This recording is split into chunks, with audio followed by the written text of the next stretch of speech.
Il m'a posé une question et il sait par avance la réponse qu'il attend. Une fonction majeure de l'évaluation est de vérifier que le salarié soit bien en ligne avec la stratégie de l'entreprise, on l'a bien compris.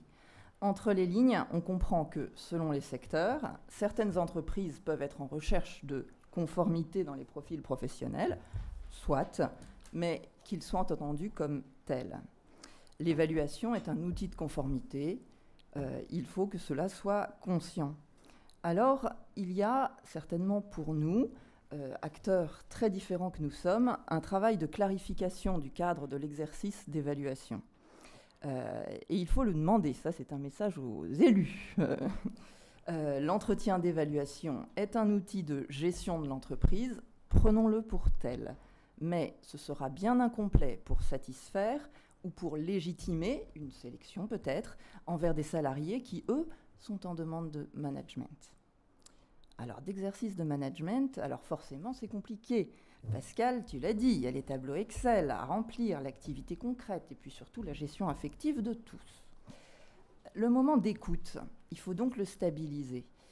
Oui, l'entretien d'évaluation est certainement utile. L'entretien ou toutes les formes d'évaluation que l'on a pu explorer. Il faudra certainement réfléchir aussi à sa temporalité. Mais la question est qu'à ce moment-là, non plus, les évaluateurs, qui sont les managers de proximité, ne sont pas là pour écouter.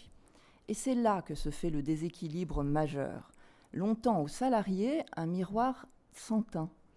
Au moment de stress, de risque de rupture, les vignettes smiley de Jean-Marc Dubo dans sa grande entreprise. Marc Véron l'a dit de la même manière. Il y a des pics d'absentéisme selon les rendus des évaluations. D'autant que de l'autre côté du miroir, ils savent très bien les réponses qu'ils attendent. Et au pire, s'il n'y a plus de management du tout responsable, on laisse l'évaluation filer. Et là, on a des évaluations flatteuses qui n'ont plus du tout de rapport avec le réel. Schizophrénie inquiétante. Là, on n'est plus dans un miroir sans teint. C'est un miroir déformant. On est assez proche du syndrome d'Alice au pays des merveilles, qui est un véritable syndrome qui existe, sachez-le, où le corps, tout simplement, se déforme. Imaginez la perception d'un corps d'entreprise qui se déforme. Sauf, est venu nous dire, dans une organisation qui nous a paru à tous assez exemplaire, où la norme d'évaluation était discutée. Là, ce n'est plus le marché de la réputation, c'est la capacité à argumenter qui est valorisée. Là, le rôle du manager devient de libérer la parole.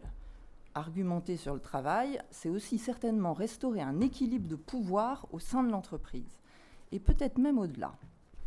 Alors, pour que la perception de l'organisation de l'entreprise ne se déforme pas, il y a bien un enjeu. Argumentons. Argumentons sur les normes d'évaluation. Alors, on peut argumenter, mais on peut aussi négocier. Argumentons, oui, mais il faut quelqu'un pour écouter. Cette personne-là, le manager de proximité, il est le garant d'être dans le réel, dans le travail. Mais écouter, c'est prendre le risque, un grand risque, le risque d'entendre. Entendre les petites solidarités collectives dont nous a parlé Jean-Marc Kieffer sur les compétences. Entendre comment se tissent les ressources des salariés pour réussir à coopérer, dont nous a parlé Sylvie Joseph. Et là, on écoutera peut-être une voix qui dit « Entreprise, service public, le travail de grande qualité que tu fais, ce n'est pas ce dont j'ai besoin. La qualité de travail, là, dans tes murs bien fermés, c'est celle qui, peut-être, devrait m'être utile. Alors, regardez comme dans les évaluations, il n'est jamais question trop que de l'entreprise. Comme il est difficile d'intégrer à l'évaluation du travail les perspectives des usagers dont tu parlais, Pascal. C'est une boîte noire. Et j'espère que celle-là, elle ne partira pas à la poubelle, Pascal. Il faudra certainement tisser des compromis entre tous ces acteurs, sortir toutes ces questions des murs de l'entreprise, sinon c'est une ère du soupçon qui s'ouvrira. Et là, le cadre, Pascal, ne flanchera pas. Merci à tous. Nous avons Nous avons un prochain colloque d'une journée, début février, alors qui devrait être le 9 février. On a un problème de salle parce que ce sera les 20 ans de l'Observatoire. Donc le thème, ce sera Portrait cadre 2018.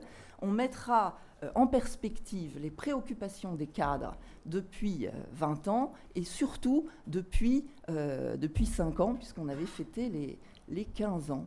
Voilà, écoutez, bon retour et merci de votre participation.